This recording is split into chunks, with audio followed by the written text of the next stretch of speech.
서울 성북구의 고급 주택가. 김하연의 아침은 언제나 완벽했습니다. 성공한 대표, 사업 실패한 남편을 뒷바라지하는 헌신적인 아내, 3년 전 아버지를 잃고 혼자 된 계모를 친어머니처럼 모시는 효녀. 모두가 부러워하는 완벽한 삶이었죠.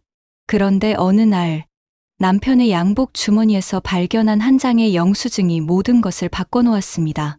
거래처 미팅이 있어서 늦는다고 했던 그날, 남편은 대체 누구와 있었던 걸까요? 그리고 며칠 후 남편을 호텔에서 봤다는 전화 한 통. 20년을 함께한 남편과 친어머니처럼 모셨던 계모. 그들이 자신의 등 뒤에서 대체 무슨 짓을 하고 있는 걸까요?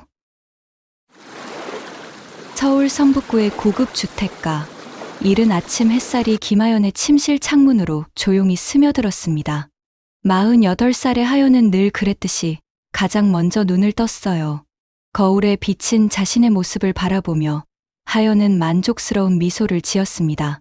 플라워 디자인 스튜디오, 블룸앤 하모니의 대표, 업계에서 손꼽히는 전문가. 그것이 바로 자신이었죠. 주방으로 향하는 하연의 발걸음은 가벼웠습니다. 오늘도 계모 최영숙을 위한 아침을 준비해야 했어요.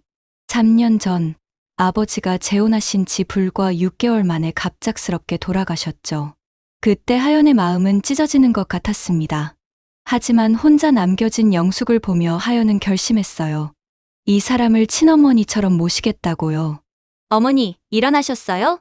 하연이 정성스럽게 준비한 아침을 들고 영숙의 방으로 들어갔습니다. 56살의 영숙은 침대에 기대어 앉아 있었어요. 그녀의 얼굴에는 늘 그렇듯 온화한 미소가 떠올라 있었죠. 우리 하연이가 또 이렇게 정성껏 준비했네. 고마워, 우리 딸. 영숙의 그 한마디에 하연의 가슴이 따뜻해졌습니다. 친어머니를 일찍 여인 하연에게 영숙은 정말 소중한 존재였어요. 거실로 나온 하연은 남편 정민수를 발견했습니다. 49살의 민수는 소파에 앉아 신문을 읽고 있었어요. 한때는 잘 나가는 사업가였던 그. 하지만 2년 전 투자 실패로 모든 것을 잃었죠. 그때 민수의 눈빛은 완전히 죽어 있었습니다. 하연은 그런 남편을 포기하지 않았어요. 자신의 돈으로 남편의 빚을 갚아주고 작은 무역회사를 차릴 수 있도록 도와주었죠. 여보, 커피 한 잔 더 줄까요? 아니야, 괜찮아. 오늘 일찍 나가야 해서. 민수의 대답이 짧았습니다. 하연은 순간 마음이 움츠러들었어요. 예전에 민수라면 고마워, 여보라고 다정하게 대답했을 텐데 요즘 민수는 뭔가 달라진 것 같았습니다. 블룸앤 하모니 스튜디오는 삼성동 코엑스 근처에 있었어요. 200평 규모의 쇼룸은 항상 싱싱한 꽃향기로 가득했습니다. 20명의 직원들이 하연을 반갑게 맞이했어요. 대표님, 오늘 신라호텔 VIP 웨딩 미팅 있으신 거 기억하시죠? 안소영 부장이 일정을 확인해 주었습니다. 하연은 고개를 끄덕였어요. 오늘도 바쁜 하루가 될 것 같았죠. 오후가 되자 하연은 플라워 작업실에서 직접 꽃을 다듬고 있었습니다. 장미의 가시를 조심스럽게 제거하던 중 부장이 급하게 다가왔어요. 대표님, 이상한 일이 있어서요. 어제 퇴근 후에 누군가 사무실에 들어온 것 같아요. 무슨 소리예요? 하연의 눈썹이 올라갔습니다. CCTV를 확인해 보니까. 아니에요. 제가 착각한 것 같아요. 소영의 말끝이 흐려졌어요. 하연은 이상한 느낌이 들었지만 일단 넘어갔습니다. 저녁 7시 하연이 집에 돌아왔을 때 거실에서 민수와 영숙이 뭔가 이야기를 나누고 있었어요. 두 사람은 하연을 보자 갑자기 대화를 멈췄습니다. 그 순간 하연의 가슴 한구석에서 뭔가가 툭 하고 끊어지는 것 같았어요. 무슨 이야기하고 계셨어요? 하연이 밝게 웃으며 물었지만 속으로는 불안함이 스멀스멀 올라왔습니다. 그냥 날씨 이야기였어. 요즘 너무 더워서 말이야. 영숙이 자연스럽게 대답했지만 민수의 표정은 어색했어요. 그는 하연과 눈을 마주치지 못하고 고개를 돌렸죠. 밤이 깊어가면서 하연은 잠을 이룰 수 없었습니다. 침대 옆에서 자고 있는 민수를 바라보며 생각에 잠겼어요. 언제부터였을까요? 민수가 자신을 여보라고 부르지 않은 지 영숙과 단둘이 대화하는 시간이 늘어난 것은 언제부터였을까요? 다음 날 아침, 하연은 민수의 양복을 정리하다가 주머니에서 뭔가를 발견했습니다. 포시즌스 호텔의 영수증이었어요. 날짜를 확인해 보니 지난주 수요일, 민수가 중요한 거래처 미팅이 있다고 했던 날이었죠. 영수증을 자세히 들여다본 하연의 손이 떨리기 시작했습니다. 2인 코스 요리, 와인 2병, 30만 원이 넘는 금액, 거래처 미팅이라면서 왜 이런 로맨틱한 저녁을? 설마. 아니야. 그럴 리 없어. 하연은 스스로를 달래려 했지만 마음 한구석의 의심은 점점 커져만 갔습니다. 그리고 문득 떠오른 생각, 그날 영숙도 외출했다고 했었죠. 교회 모임이 있다면서. 하연은 영수증을 다시 주머니에 넣었습니다. 하지만 그녀의 마음속에는 이미 의심의 씨앗이 깊게 뿌리를 내리고 있었어요. 행복해 보였던 일상에 균열이 생기기 시작한 것입니다. 하연은 호텔 영수증을 다시 서랍 깊숙이 넣었습니다. 하지만 한번 심어진 의심은 쉽게 사라지지 않았어요. 마치 가시처럼 마음 한구석에 박혀 있었죠. 그날 이후 하연은 민수와 영숙의 모든 행동이 수상하게 보이기 시작했습니다. 일주일이 지난 어느 날, 하연의 휴대폰이 울렸어요. 거래처 화훼농장을 운영하는 최 사장이었습니다. 김 대표님, 안녕하세요. 최병우입니다. 아, 최 사장님. 무슨 일이세요? 하연은 밝은 목소리로 받았지만 최 사장의 다음 말에 온몸이 얼어붙었어요. 그게 어제 명동에서 대표님 남편분을 뵀는데요. 어머님과 함께 계시더라고요. 정말 사이가 좋으신 것 같아서. 최 사장의 말끝이 흐려졌습니다. 하연의 손에서 힘이 빠져 휴대폰을 떨어뜨릴 뻔했어요. 어제 민수는 출장이라고 했었죠. 영숙은 친구를 만난다고 했었고요. 아, 네. 그랬군요. 알려주셔서 감사해요. 하연은 간신히 통화를 마쳤습니다. 가슴이 너무 빨리 뛰어서 숨이 막힐 것 같았어요. 설마, 정말 설마. 그런 일이 있을 리 없어. 하연은 자신을 달래려 했지만 소용없었습니다. 그날 저녁, 하연은 일부러 늦게 퇴근했어요. 집에 도착했을 때는 밤 10시가 넘었죠. 현관문을 열자 거실에 불이 꺼져 있었습니다. 조용히 안으로 들어간 하연은 귀를 기울였어요. 영숙의 방에서 낮은 목소리가 들려왔습니다. 조심해야 해. 하연이가 눈치챌 수도 있어. 영숙의 목소리였어요. 하연의 심장이 쿵쾅거렸습니다. 괜찮아요. 아직은 모르는 것 같은데. 민수의 목소리.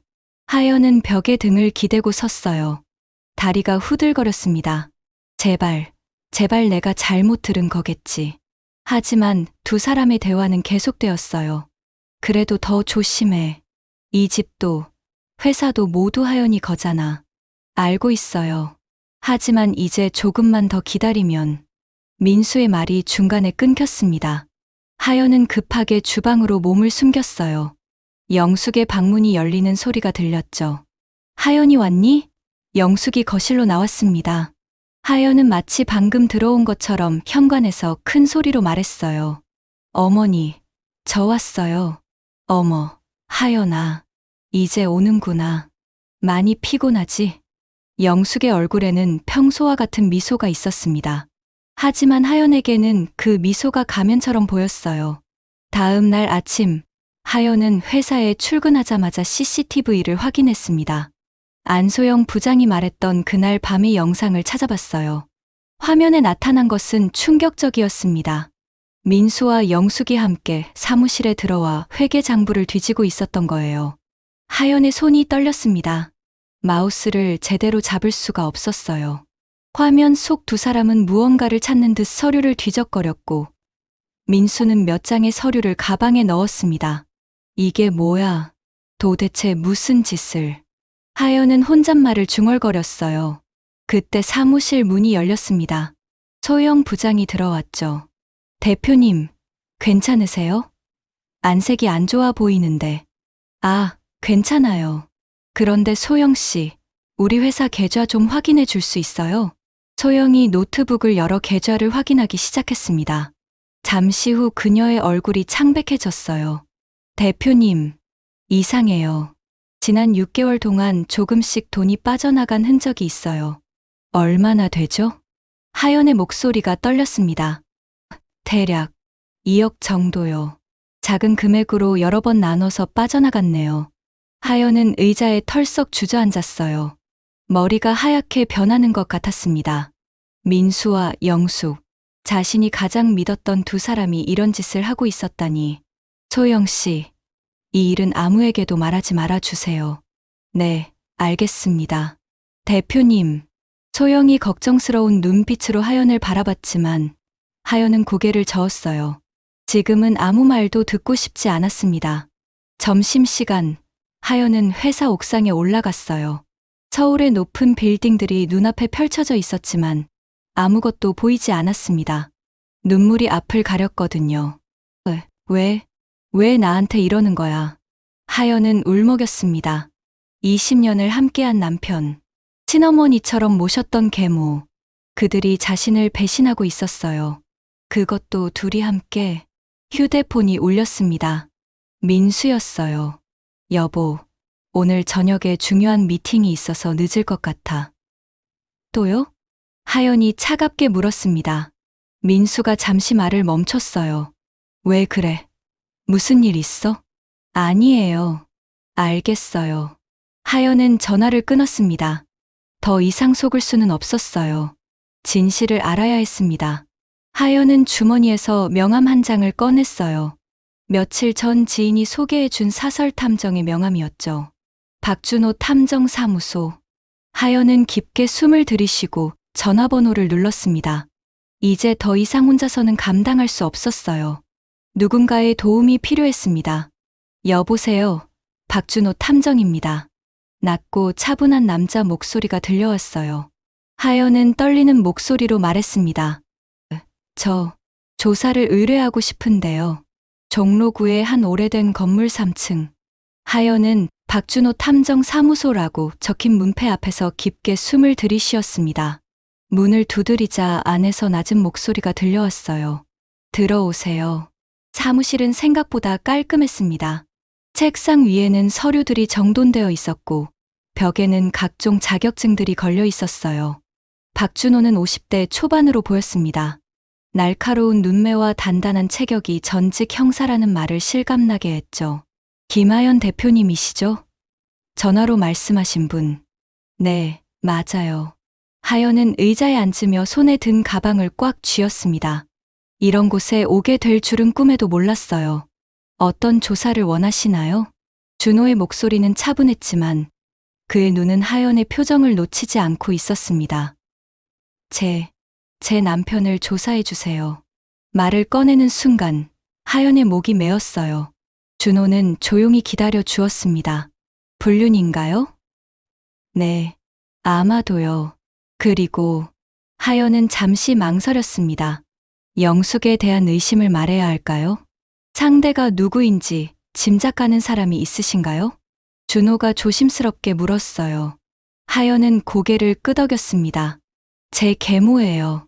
말도 안 되는 일이지만 증거들이 있어요. 하연은 가방에서 서류를 꺼냈습니다. 호텔 영수증, CCTV 캡처 화면, 그리고 빠져나간 회사 자금 내역까지. 준호는 서류들을 하나씩 살펴보며 눈썹을 찌푸렸어요. 횡령까지. 이건 단순한 불륜이 아니네요. 맞아요. 지난 6개월 동안 2억이 넘는 돈이 빠져나갔어요. 하연의 목소리가 떨렸습니다. 준호는 고개를 끄덕이며 수첩에 뭔가를 적었어요. 일주일 정도면 확실한 증거를 수집할 수 있을 겁니다. 비용은 상관없어요. 확실한 증거만 잡아주세요. 하연의 눈에는 결연함이 담겨 있었습니다. 준호는 그런 하연을 보며 고개를 끄덕였어요. 사무실을 나온 하연은 택시를 타고 회사로 돌아왔습니다. 차창 밖으로 서울의 풍경이 스쳐 지나갔지만 아무것도 눈에 들어오지 않았어요. 머릿속은 온통 민수와 영숙의 배신으로 가득했죠. 3일 후 준호에게서 첫 번째 전화가 왔습니다. 대표님, 중간 보고를 드리려고요. 직접 만나는 게 좋을 것 같은데. 하연은 점심시간을 이용해 준호를 만났어요. 카페 구석 자리에 앉은 준호의 표정이 심각했습니다. 어제 남편분을 미행했습니다. 포시즌스 호텔에서 누군가를 만났어요. 누구였나요? 하연의 심장이 빨리 뛰기 시작했습니다. 계모분이 맞았습니다. 준호가 태블릿을 꺼내 사진을 보여주었어요. 민수와 영숙이 호텔 로비에서 팔짱을 끼고 있는 모습이었습니다. 하연의 손이 떨렸어요. 컵을 들다가 커피를 쏟을 뻔했죠. 이런, 정말이었네요. 그뿐이 아닙니다. 두 사람이 나눈 대화도 일부 녹음했어요. 준호가 이어폰을 건넸습니다. 하연은 떨리는 손으로 이어폰을 꽂았어요. 하연이가 알면 큰일이야. 좀 더 조심해야 해. 영숙의 목소리였습니다. 알아요. 하지만 이제 돈도 충분히 모았고 조만간 떠날 수 있을 거예요. 민수의 목소리. 하연은 이어폰을 빼며 눈을 감았습니다. 눈물이 볼을 타고 흘러내렸어요. 괜찮으세요? 준호가 걱정스럽게 물었습니다. 네. 아니, 괜찮지 않아요. 하지만 알아야 했어요. 하연은 눈물을 닦으며 말했어요. 가슴이 찢어지는 것 같았지만 진실을 마주해야 했습니다. 그날 밤, 하연은 집에 돌아와 평소처럼 행동했어요. 저녁을 준비하고 민수와 영숙과 함께 식사를 했습니다. 두 사람은 여전히 다정한 남편과 계모인 척 연기를 했죠. 하연아, 요즘 많이 피곤해 보여. 일을 좀 줄이는 게 어때? 영숙이 걱정스러운 표정으로 말했어요. 그 순간 하연의 속에서 뭔가가 끓어올랐습니다. 걱정해 주셔서 고마워요, 어머니. 하연은 억지로 미소를 지었어요. 민수는 하연을 슬쩍 쳐다보더니 시선을 돌렸습니다. 일주일 후, 준호가 최종 보고서를 가지고 왔어요. 그의 손에는 두꺼운 서류 봉투가 들려 있었습니다. 모든 증거를 수집했습니다. 불륜 증거는 물론이고 횡령 내역도 상세히 조사했어요. 준호가 서류를 펼쳤습니다. 사진, 녹음 파일, 계좌 이체 내역, 호텔 투숙 기록까지 모든 것이 명백했어요. 특히 이 부분을 보세요. 준호가 한 장의 서류를 가리켰습니다. 두 사람이 해외로 도피할 계획을 세우고 있었어요. 다음 달에 출국할 예정이었습니다. 하연은 충격으로 입을 다물 수 없었어요. 자신을 완전히 버리고 떠날 생각이었다니. 총 횡령 금액은 4억이 넘습니다. 최근에 더 많은 돈을 빼돌렸더군요. 4억이요? 하연의 목소리가 갈라졌습니다. 그것은 회사 운영자금의 절반이 넘는 금액이었어요. 이제 어떻게 하시겠어요? 고발하시겠습니까? 준호가 물었습니다. 하연은 주먹을 꽉 쥐었어요. 분노와 배신감이 온몸을 휩쓸었습니다. 아직이에요. 완벽한 복수를 하고 싶어요. 무슨 계획이 있으신가요? 제 생일이 2주 후예요. 49번째 생일이죠. 하연의 눈이 차갑게 빛났습니다. 성대한 파티를 열 거예요. 모든 사람들을 초대해서 그 자리에서 모든 걸 폭로할 겁니다. 준호는 하연을 보며 고개를 끄덕였어요. 배신당한 여자의 복수. 그것은 분명 강렬할 것 같았습니다. 준호가 가져온 추가 조사 자료를 보던 하연은 숨이 막혔습니다. 파일 속에는 영숙의 과거가 낱낱이 적혀 있었어요. 하연이 전혀 몰랐던, 아니 알 수 없었던 진실들이었죠. 최영숙 씨는 10년 전에도 비슷한 일이 있었습니다. 준호가 사진 한 장을 꺼냈어요. 영숙이 다른 남자와 찍은 사진이었습니다. 이 남자는 영숙 씨의 전 남편입니다. 재산가였죠. 하지만 결혼 3년 만에 이혼했어요. 이유는 영숙 씨의 외도와 재산 횡령이었습니다. 하연의 손이 떨렸습니다. 사진 속 영숙은 지금과 똑같은 온화한 미소를 짓고 있었어요. 그 미소가 이제는 섬뜩하게 느껴졌죠. 그럼 아버지도. 하연의 목소리가 떨렸어요. 준호는 조심스럽게 고개를 끄덕였습니다. 아버님도 영숙 씨가 접근한 것 같습니다. 아버님이 부유한 사업가셨으니까요. 하연은 의자에 털썩 주저앉았습니다. 머리가 하얗게 변했어요. 아버지의 죽음이 갑작스러웠던 것도, 영숙이 그렇게 빨리 이 집에 들어온 것도 모두 계획이었단 말인가요? 그리고 정민수 씨의 숨겨진 비밀도 있습니다.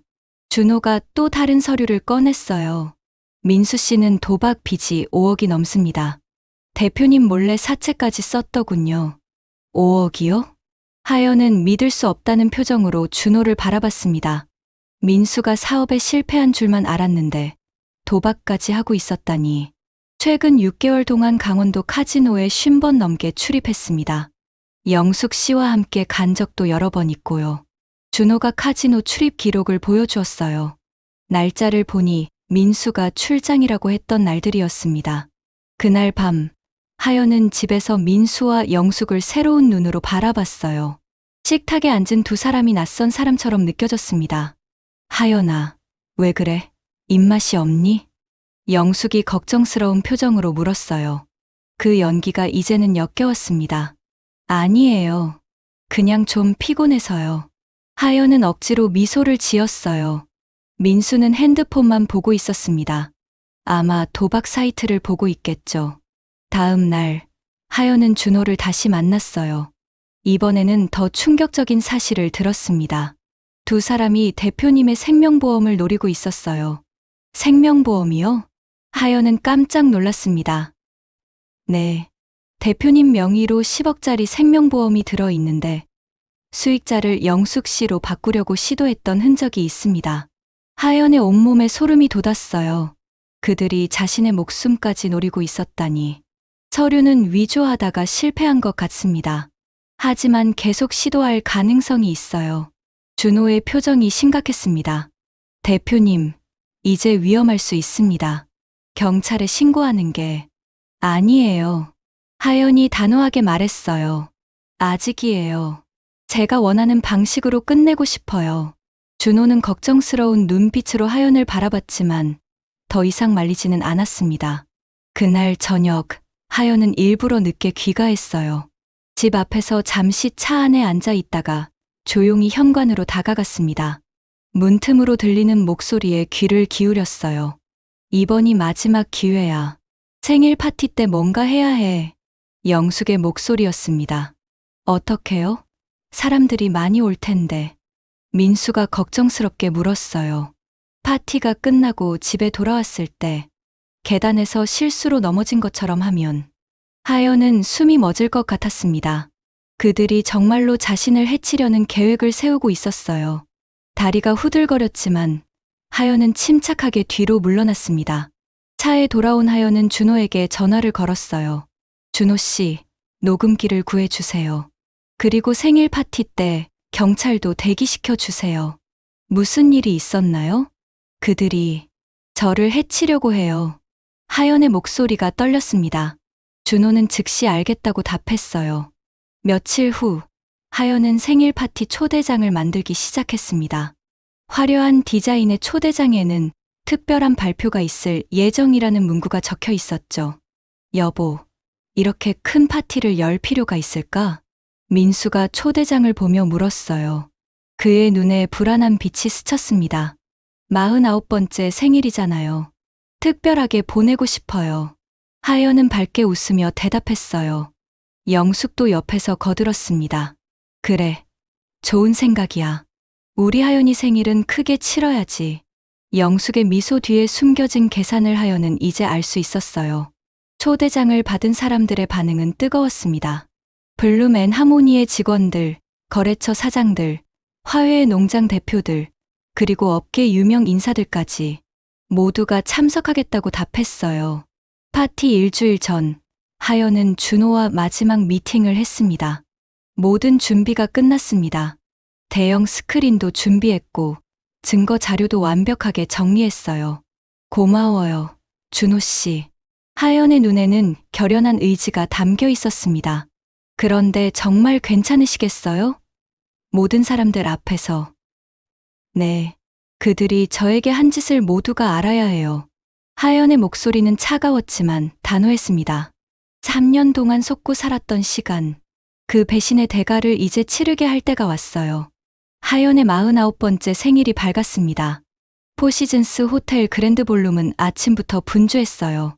하연이 직접 디자인한 플라워, 데코레이션이 하나둘 설치되기 시작했죠. 대표님, 정말 아름다워요. 배신의 가시, 진실의 꽃이라는 컨셉이 완벽하게 표현됐네요. 소영 부장이 감탄했습니다. 흰 장미와 붉은 장미가 어우러진 거대한 꽃 조형물. 그 안에는 날카로운 가시들이 숨겨져 있었어요. 마치 하연의 마음을 표현한 것 같았죠. 집에서 하연은 검은색 드레스를 입었습니다. 평소의 밝은색 옷과는 달랐어요. 거울을 보며 하연은 깊게 숨을 들이쉬었습니다. 오늘이야. 모든 걸 끝내는 날. 민수가 거실에서 기다리고 있었어요. 그는 평소보다 더 긴장한 표정이었습니다. 여보, 왜 검은 드레스를 입었어? 생일인데 밝은 색이. 오늘은 이게 좋아요. 하연의 목소리는 차가웠어요. 민수는 무언가 이상함을 느꼈지만 더 묻지 못했습니다. 영숙도 화려한 드레스를 입고 나왔어요.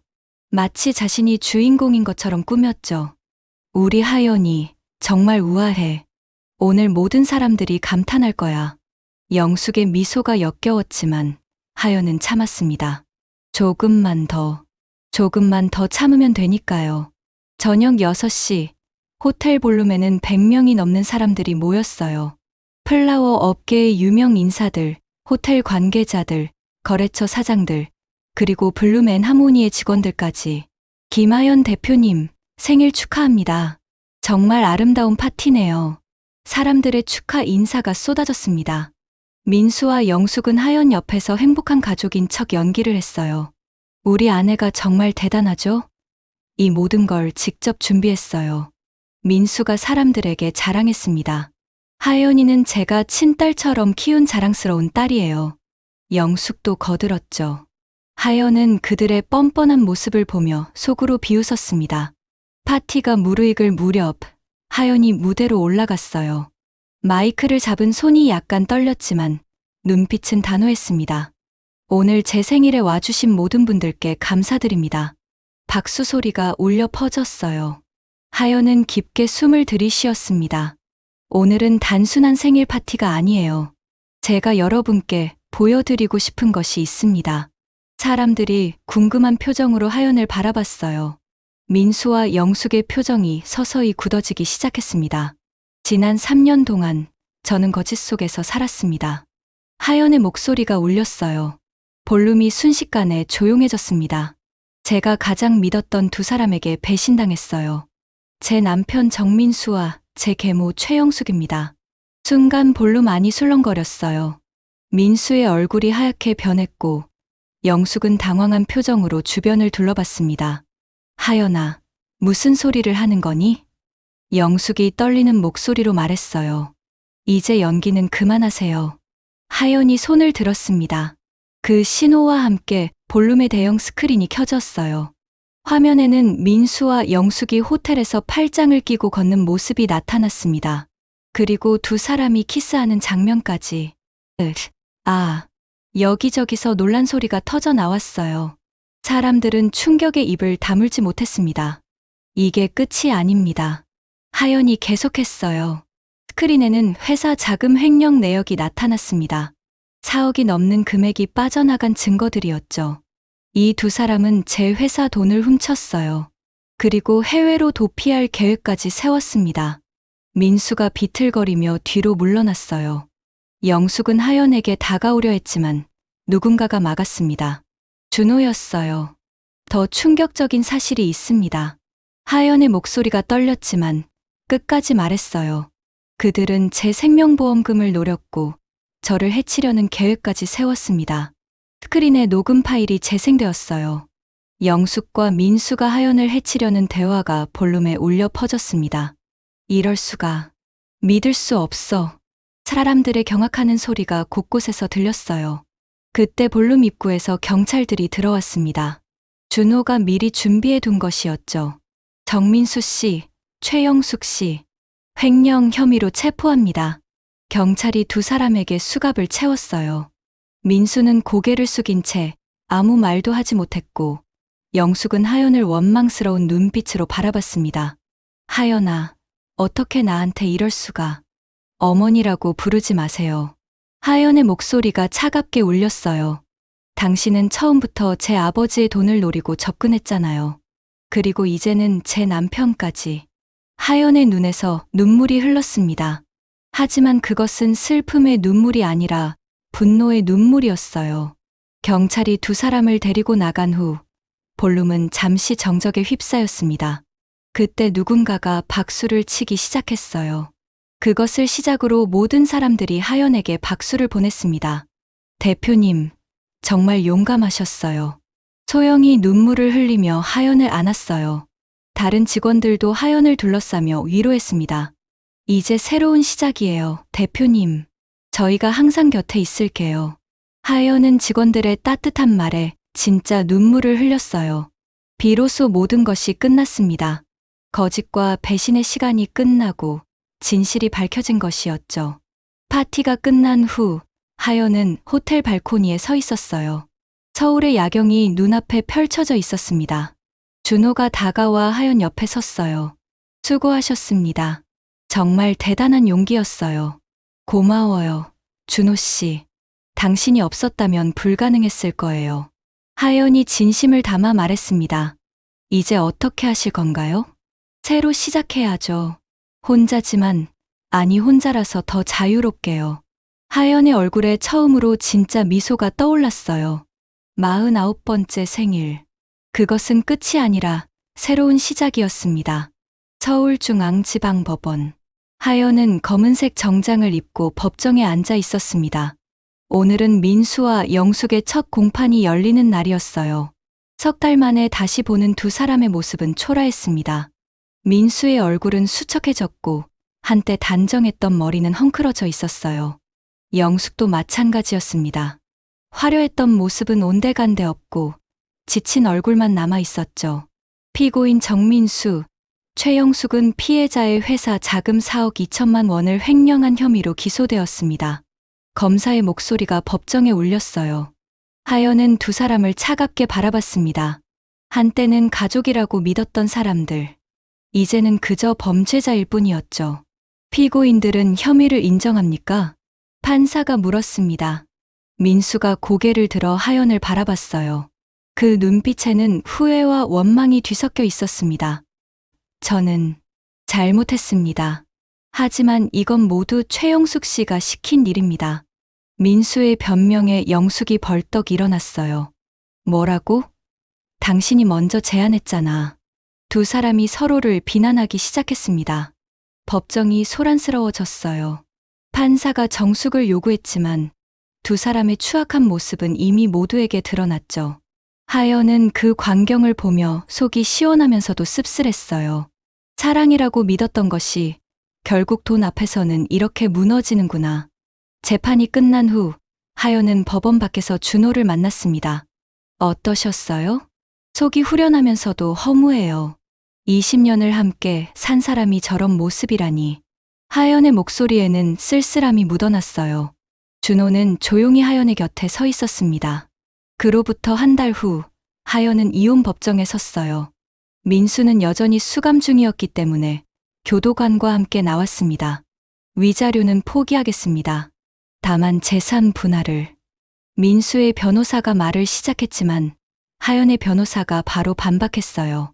피고는 횡령죄로 실형을 선고받은 상태입니다. 유책 배우자에게 재산 분할을 요구할 권리는 없습니다. 판사도 하연의 손을 들어주었어요. 민수는 아무것도 받지 못하고 이혼하게 되었습니다. 법정을 나서는 민수가 하연에게 다가왔어요. 하연아, 정말 미안해. 내가 미쳤었어. 이제 와서 무슨 소용이에요? 하연의 목소리는 차가웠습니다. 당신은 내 남편이 아니라 그저 배신자일 뿐이에요. 민수는 고개를 떨구었어요. 교도관이 그를 데리고 갔습니다. 하연은 그의 뒷모습을 보며 마지막 정리를 했어요. 이제 정말 끝이었습니다. 회사로 돌아온 하연은 직원들과 긴급 회의를 열었어요. 이제부터 새로운 시작입니다. 횡령된 자금은 일부 회수했고 새로운 회계 시스템도 도입할 거예요. 대표님, 저희가 도와드리겠습니다. 소영 부장이 힘차게 말했어요. 다른 직원들도 고개를 끄덕였습니다. 그동안 힘드셨을 텐데 저희를 믿고 회사를 지켜주셔서 감사해요. 막내 직원 지민이 눈물을 글썽이며 말했어요. 하연도 가슴이 뭉클했습니다. 아니에요. 제가 더 감사하죠. 여러분이 있어서 버틸 수 있었어요. 그날부터 블룸 앤 하모니는 새로운 도약을 시작했습니다. 직원들은 하연을 더욱 신뢰했고 일에 대한 열정도 높아졌어요. 2달 후 최종 판결이 나왔습니다.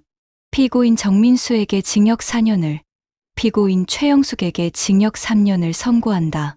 판사의 선고에 방청석에서 작은 탄성이 나왔어요. 하연의 직원들과 친구들이 함께 와 있었던 것이었죠.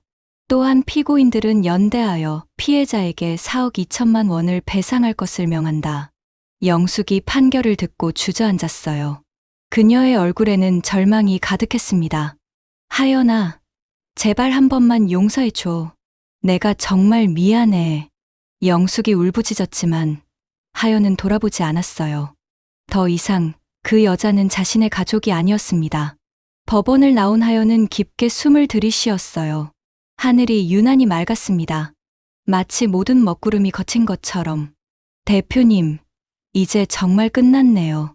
소영이 하연의 어깨를 토닥였어요.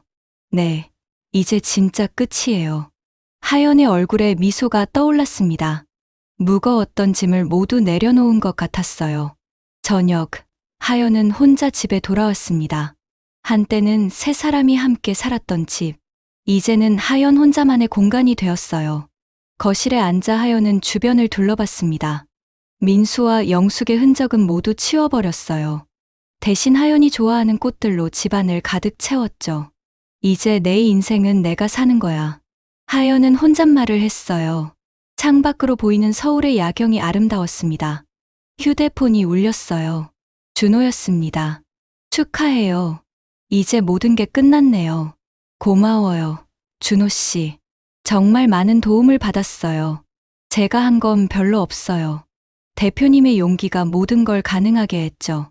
준호의 따뜻한 말에 하연은 미소를 지었어요. 앞으로는 가끔 친구로 만날 수 있을까요? 물론이죠. 좋은 친구가 되어 드릴게요. 전화를 끊은 하연은 와인 한 잔을 따랐어요. 혼자 마시는 와인이었지만 전혀 쓸쓸하지 않았습니다. 오히려 자유로웠어요. 다음 날 아침, 하연은 일찍 일어나 조깅을 했습니다. 성북구의 조용한 주택가를 달리며 하연은 새로운 하루를 시작했어요. 회사에 도착한 하연을 직원들이 밝게 맞이했습니다. 대표님, 좋은 소식이 있어요. 지민이 뛰어왔어요. 신라호텔에서 연간 플라워 계약을 제안했대요. 정말요? 하연의 눈이 반짝였습니다. 이런 큰 계약은 처음이었어요. 네. 대표님의 용기 있는 모습에 감동받았다고 하더라고요. 모든 것을 잃은 것 같았지만 오히려 더 많은 것을 얻게 되었어요. 진정한 친구들, 믿을 수 있는 직원들, 그리고 새로운 기회들. 하연은 사무실 창밖을 바라봤습니다. 새로운 인생이 시작되고 있었어요. 배신의 상처는 아직 남아 있었지만 그것이 오히려 하연을 더 강하게 만들었죠. 이제 시작이야. 하연은 다시 한번 다짐했습니다. 진짜 자신의 인생을 살아가겠다고. 재판이 끝나고 6개월이 흘렀습니다. 가을 햇살이 블룸앤 하모니의 쇼룸을 따뜻하게 비추고 있었어요. 하연은 새로운 프로젝트 제안서를 검토하며 미소를 지었습니다. 신라호텔과의 계약 이후 회사는 놀라운 속도로 성장하고 있었죠. 대표님, 이번 달 매출이 작년 대비 50% 증가했어요. 소영 부장이 기쁜 소식을 전했습니다. 하연의 얼굴이 밝아졌어요. 정말요? 믿기지 않네요.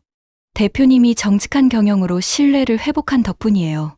이제 모든 거래처에서 저희를 최우선으로 생각한대요. 소영의 말에 하연은 가슴이 뭉클했습니다. 배신의 상처가 오히려 더 단단한 토대를 만들어준 것 같았어요. 직원 수도 20명에서 30명으로 늘어났습니다. 새로 들어온 직원들은 하연의 이야기를 듣고 감동받아 지원했다고 했어요. 용기 있게 진실을 밝힌 대표 밑에서 일하고 싶다면서요. 어느 날 오후, 하연은 뜻밖의 전화를 받았습니다. 김하연 대표님이신가요?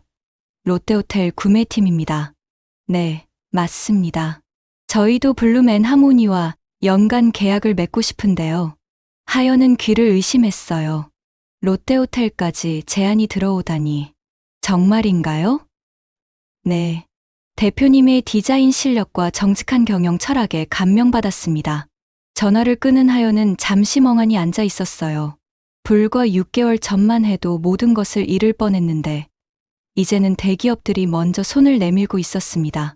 그날 저녁 하연은 직원들과 함께 축하 파티를 열었어요. 회사 근처 레스토랑에 모인 직원들의 얼굴에는 기쁨이 가득했습니다. 대표님, 건배 제의할게요. 지민이 잔을 들었어요. 우리 대표님과 블룸앤 하모니의 새로운 도약을 위하여. 짠! 모두가 함께 잔을 부딪혔습니다. 하연의 눈가가 촉촉해졌어요. 이 사람들이 있어서 정말 다행이었습니다. 일주일 후, 더 놀라운 제안이 들어왔습니다. 일본 도쿄의 유명 호텔 체인에서 연락이 온 것이었어요. 김 대표님, 저희는 도쿄의 블룸앤 하모니 지점을 내고 싶습니다. 도쿄에요? 하연은 깜짝 놀랐습니다. 네. 한국의 플라워, 디자인을 일본에 소개하고 싶어요. 대표님이 직접 와서 운영해 주시면 좋겠지만 여의치 않으면 기술 제휴라도. 하연은 심장이 빨리 뛰었어요. 해외 진출이라니 꿈에도 생각하지 못했던 일이었습니다. 검토해보고 연락드리겠습니다. 전화를 끊은 하연은 사무실을 둘러봤어요. 직원들이 열심히 일하는 모습이 보였습니다. 이제는 더 큰 무대로 나갈 때가 온 것 같았어요. 며칠 후 하연은 준호를 만났습니다. 이제 그는 하연의 가장 믿을 수 있는 친구가 되어 있었죠. 일본 진출이라니 대단하네요. 준호가 진심으로 축하했어요. 고마워요. 그런데 걱정도 돼요. 너무 빨리 확장하는 건 아닌지. 대표님이라면 충분히 해낼 수 있어요. 그동안 보여준 용기와 실력이면요. 준호의 격려에 하연은 자신감을 얻었습니다. 한 달 후, 하연은 도쿄로 출장을 갔어요. 공항에 도착한 순간부터 가슴이 설렜습니다. 새로운 도전이 시작되는 것 같았죠. 호텔 관계자들과의 미팅은 성공적이었어요. 하연의 포트폴리오를 본 일본 측은 감탄을 연발했습니다. 한국의 감성과 일본의 섬세함이 만나면 놀라운 시너지가 날 것 같아요. 계약서에 서명하는 순간 하연의 손이 떨렸어요. 감격스러웠습니다. 서울로 돌아온 하연은 직원들에게 좋은 소식을 전했어요. 우리가 일본에 진출합니다. 직원들이 환호성을 질렀습니다. 모두가 서로를 껴안으며 기뻐했어요. 대표님, 정말 대단해요. 우리 회사가 이렇게 클 줄 몰랐어요. 직원들의 기쁨이 하연에게도 전해졌습니다. 그 후 3개월 동안 도쿄 지점 준비가 한창이었어요. 하연은 믿을 만한 직원 3명을 선발해 일본으로 파견하기로 했습니다. 대표님, 저도 가고 싶어요. 지민이 자원했어요. 정말 힘들 텐데. 대표님께 배운 것을 일본에서도 펼치고 싶어요. 지민의 열정에 하연은 감동했습니다. 2025년 봄, 블룸앤 하모니 도쿄 지점이 정식으로 문을 열었어요. 오픈 행사에는 일본의 유명 인사들이 대거 참석했습니다. 하연은 무대에 서서 인사말을 했어요.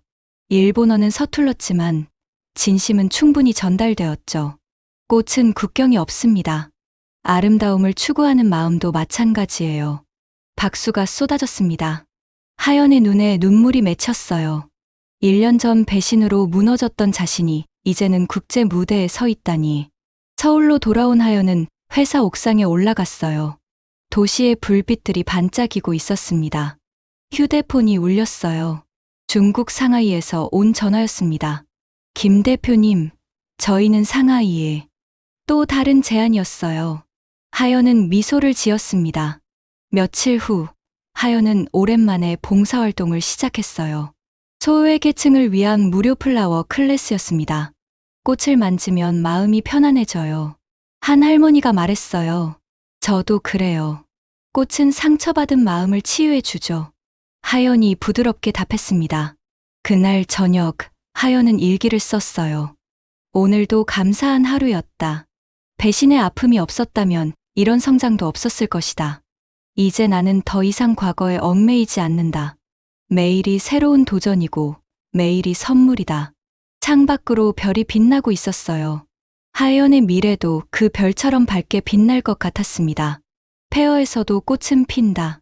하연이 혼잣말했어요. 그것은 자신의 이야기였고 희망의 메시지였습니다.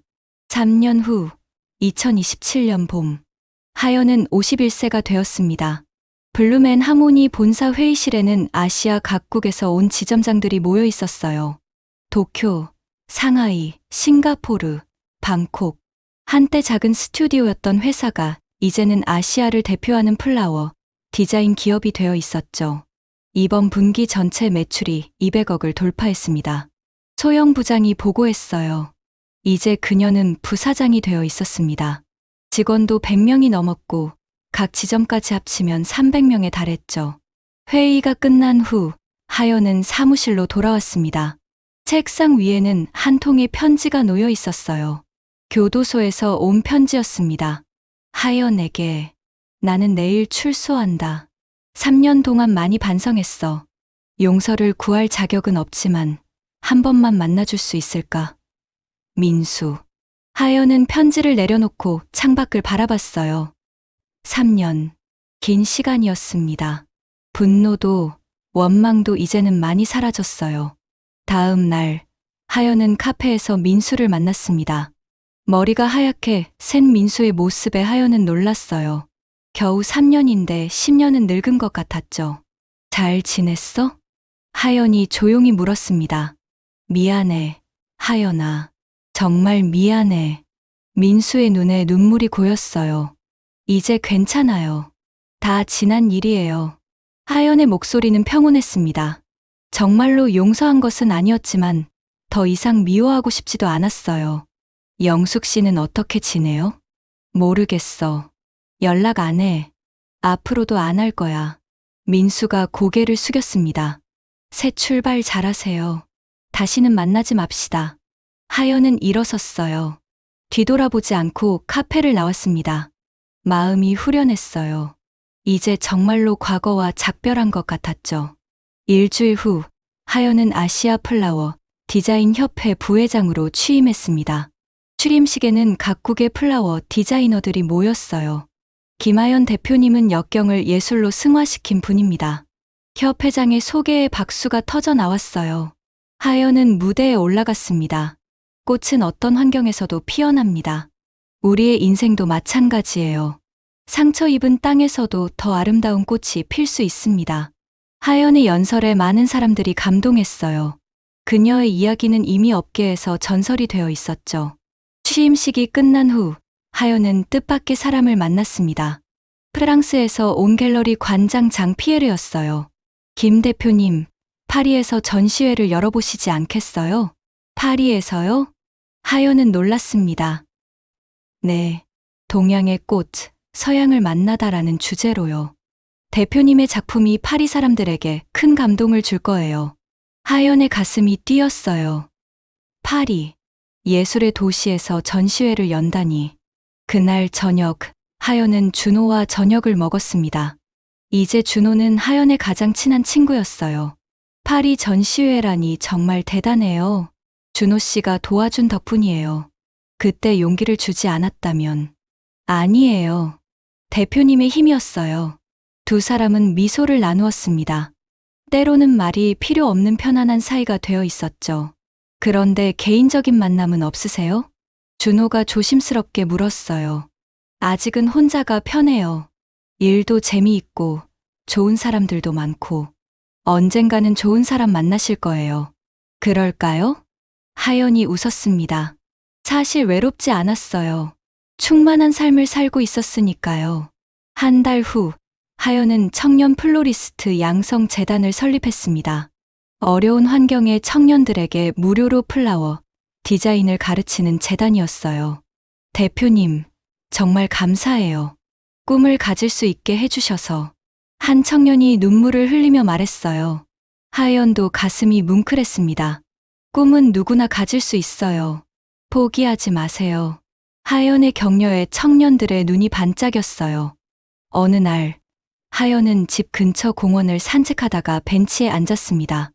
봄바람이 부드럽게 불어왔어요. 벚꽃 잎이 하나둘 떨어지고 있었죠. 참 많은 일이 있었구나. 하연은 지난 시간을 돌아봤어요. 배신, 절망, 그리고 재기. 모든 것이 꿈 같았습니다. 휴대폰이 울렸어요. 지민이었습니다. 대표님, 도쿄 지점이 일본 최고 플라워 상을 받았어요. 정말 축하해요. 지민 씨. 다 대표님 덕분이에요. 대표님이 가르쳐 준 대로 했을 뿐이에요. 하연은 미소를 지었어요. 자신이 뿌린 씨앗이 여기저기서 꽃을 피우고 있었습니다. 저녁, 하연은 일기를 썼어요. 51살. 누군가는 늦었다고 할 나이에 나는 새로운 전성기를 맞고 있다. 혼자지만 외롭지 않고 상처받았지만 더 강해졌다.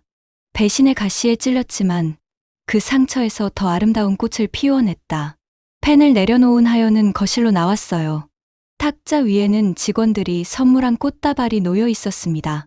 카드에는 이렇게 적혀 있었어요. 세상에서 가장 아름다운 꽃, 우리 대표님께. 하연의 눈가가 촉촉해졌습니다. 이것이 진정한 행복이었어요. 거짓된 사랑이 아닌 진실한 관계. 가면이 아닌 진짜 모습으로 살아가는 삶. 창밖으로 서울의 야경이 빛나고 있었어요.